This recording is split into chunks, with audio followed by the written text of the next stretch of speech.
Rioja. Y sentimos pasión por el periodismo. Muy bien, 33 de las 8 en toda la República Argentina. Este fin de semana, además de un fin de semana XL de descanso y de turismo, también tuvimos un fin de semana de cambios en el gabinete, cambios en la parte de seguridad y de defensa. Dos carteras que eran sostenidas, una por Patricia Bullrich, que dejó a Alejandra Monteoliva, su número 2 en la gestión, y hasta ahí algo previsible, esperable, pero la que generó mucho ruido fue el cambio en el Ministerio de Defensa. Salió Luis Petri, hombre fuerte del PRO mendocino, y llegó un militar actualmente en funciones todavía, Presti, que a su vez también es jefe del ejército, y se generó toda una polémica, ¿no? Tiene una historia familiar compleja. Tiene una historia familiar complejo. Alguien dijo también que hay algunos acuerdos previos de la democracia que se rompieron, pero con quien vamos a charlar a continuación es con Julio Martínez. Él fue ministro de Defensa, senador también por la provincia de La Rioja, y le vamos a preguntar qué opinión le merece justamente la designación, gracias, de Presti al frente del Ministerio de Defensa. Martínez, bienvenido a Medios Rioja para Alta Data. Matías e Ivana, los saludamos. ¿Cómo le va? Sí, ¿qué tal? ¿Cómo le va? Buenos días a ustedes y buenos días a la audiencia. Bueno, gracias por el contacto, Julio. ¿Se rompió el pacto democrático con la designación de un militar al frente del Ministerio de Defensa en Argentina? No. Pacto me suena feo, ¿no? Pero no sé qué pacto había, pero sí podemos hablar de una consolidación de la democracia que empezó con Raúl Alfonsín en el 83.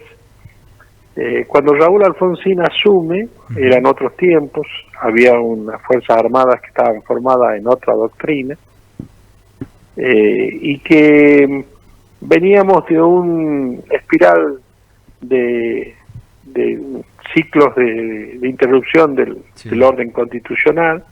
Desde el año 1930 al 83 hubo sucesivos golpes de Estado. Fueron pocos los gobiernos democráticos que pudieron terminar su gobierno. La formación que recibían los militares en ese momento eran de ser los árbitros de la República y la defensora moral de la nación. Sí. Y entonces cuando había algún problema y ellos entendían que había problema, bueno, daban un golpe de Estado. Ese ciclo se terminó, gracias a Dios se terminó. Llevamos 42 años de democracia. Sí. Se terminó gracias a muchas cosas, ¿no? Que comenzaron con Alfonsín y siguieron con posteriores gobiernos. En primer lugar, hay 3 leyes que generan. La mayor preocupación de Alfonsín en su momento fue de tener control civil de las Fuerzas Armadas. El control civil se fue garantizando con 3 leyes: la Ley de Defensa Nacional, la Ley de Seguridad Interior y la Ley de Inteligencia, que dan muy claros el papel de las Fuerzas Armadas, de las Fuerzas de Seguridad, y también la formación que han tenido los cuadros, tanto oficiales como suboficiales, de las 3 fuerzas, formados en democracia, formados con otra doctrina, subordinados a la Constitución, a las leyes y a la voluntad popular, y eso lo han demostrado a lo largo de estos 42 años. Por ejemplo, cuando hubo crisis muy fuertes, como la crisis del 2001, no hubo golpe de Estado, hubo una salida institucional de acuerdo a los mecanismos que la Constitución prevé. Ahora, y eso habla de una democracia consolidada y unas Fuerzas Armadas que están formadas en democracia. Ahora, Julio, disculpe que lo interrumpa, pero digo, para que nos explique desde lo administrativo, porque también se habla de que hubo una desprolijidad muy grande. Digo, actualmente Carlos Alberto Presti es el jefe del Estado Mayor General del Ejército, o sea, está en funciones. ¿Debería renunciar para asumir el Ministerio de Defensa? Y si no renuncia, ¿qué pasa con eso? Debería, o sea, no es renuncia, en ese caso es pedir retiro de la fuerza, debería pedir retiro y asumir como retirado de la fuerza. Eso es lo más prolijo, lo más aconsejable. Después que si no lo hace, bueno, sería una desprolijidad. No sé si llegaría a la ilegalidad, yo creo que no, porque, bueno, la ley no es muy clara en ese sentido, y habla de que la Fuerza Armada, los miembros de las fuerzas no pueden ejercer otros cargos, ni para que no sean los de la función de la fuerza, para lo cual tendrían que ser retirados o una autorización superior. En este caso puede lograr claramente la autorización superior, pero me parece que no sería lo más aconsejable y lo más prolijo. Yo creo que tiene que pedir el retiro. Bien. Julio, buen día, lo saludo nuevamente y consultarle en este repaso que ha hecho, esta mirada histórica también de los años de democracia y demás. ¿Cree que esta decisión tiene algún riesgo o alguna ventaja?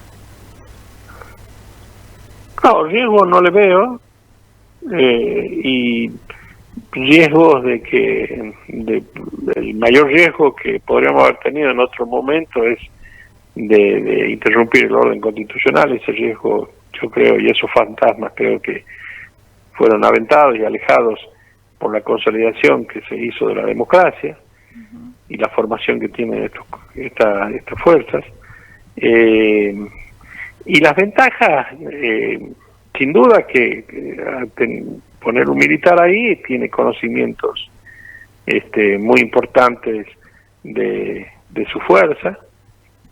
Tiene una desventaja de que entre las fuerzas lamentablemente hay rivalidades y las otras fuerzas pueden no sentirse contenidos, pero bueno, dependerá de la impronta de él. La ciudadanía, la Constitución dice que estos cargos pueden ser ocupados por cualquier ciudadano, sea plomero, albañil, militar, médico o ingeniero agrónomo, como en mi caso.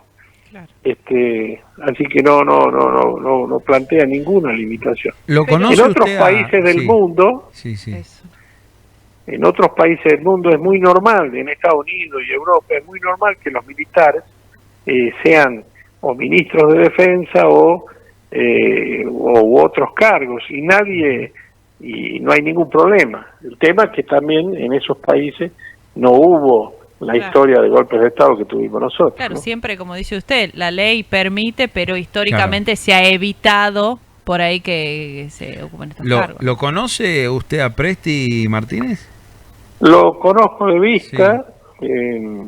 Conozco a su mujer que trabajaba en el Ministerio de Defensa, y creo que es riojana. Ajá. Es un dato que no teníamos. Sí.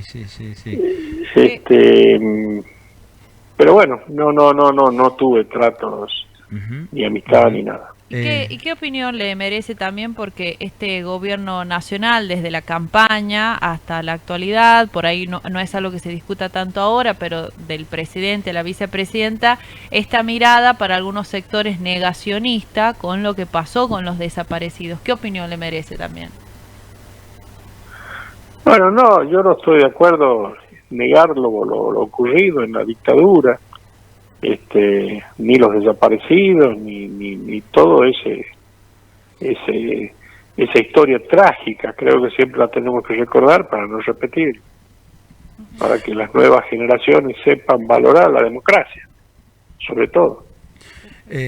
Martínez, recién usted hacía referencia a Estados Unidos, que es muy común, por ejemplo, en ese país del norte, que militares asuman el cargo de ministro de Defensa, y se habla de que podría haber sido... Que sería secretario allá. Claro, secretario, tal cual, secretario de Defensa, que podría haber sido una condición impuesta por la gestión de Donald Trump de poner a un militar en este cargo. ¿Considera que, Trump, que ya le viene marcando la cancha fuerte a Milei en un montón de temas, y que Milei responde a la gestión Trump también, cree que esto puede haber venido de ese lado? No. Yo creo que Trump ni sabe todo esto. Está en otro nivel, en otras cosas, en otras preocupaciones. sí dio una mano económicamente, pero hasta ahí, pero de ahí meterse en las cuestiones como esta, Trump me parece que estaría ajeno a todo esto. Preguntarle también, digo, la designación de un militar, usted recién hablaba que dependiendo de la fuerza o la espada que represente, podría generar algún conflicto con las otras áreas. ¿Qué cree puntualmente que puede darle la impronta luego de tantos años un militar designado en el Ministerio de Defensa? ¿Qué cosas distintas podríamos ver o qué trato distinto con las Fuerzas Armadas podría tener? No, bueno, él va a asumir familiarizado con todas las cuestiones militares, sí, con todo lo que hay que hacer, familiarizado con las necesidades que tienen las Fuerzas Armadas. Con una formación democrática. No le veo el pro ni contra. Va a depender de la impronta que cada uno le pone, ¿no? Y del presupuesto que tenga. Mire, sí, le digo algo. Sí. Yo más que preocupado por la persona del ministro de Defensa, estoy preocupado por otras cosas, ¿no? Que todas se resuelven con presupuesto. Una de ellas es la situación del IOSFA, la obra social, de la Fuerza Armada, que está complicada. La otra son los bajos salarios. Y la otra son el equipamiento, ¿no? Desde hace muchos años que tiene falencias de equipamiento. Si bien es cierto, ahora se dieron pasos importantes. Nosotros pudimos comprar aviones de entrenamiento. Este gobierno pudo comprar aviones supersónicos y algunos barcos. Y pensar en otros equipamientos. Pero nos falta mucho. Mire, ustedes, las guerras que vimos en estos tiempos, este año, el año pasado, que es la guerra de Ucrania y Rusia, la guerra de Irán con Israel, no fueron guerras convencionales del cuerpo a cuerpo como estábamos acostumbrados antes o como se ve en las películas. Estas guerras se desarrollaron, la de Irán e Israel, 100% con misiles y drones. Y el Rusia-Ucrania, el 80-90% fue misiles y drones. Sí. Y Argentina no tiene ni misiles ni drones. Para que se dé una idea de cuánto falta. Y eso, bueno, es mucha plata.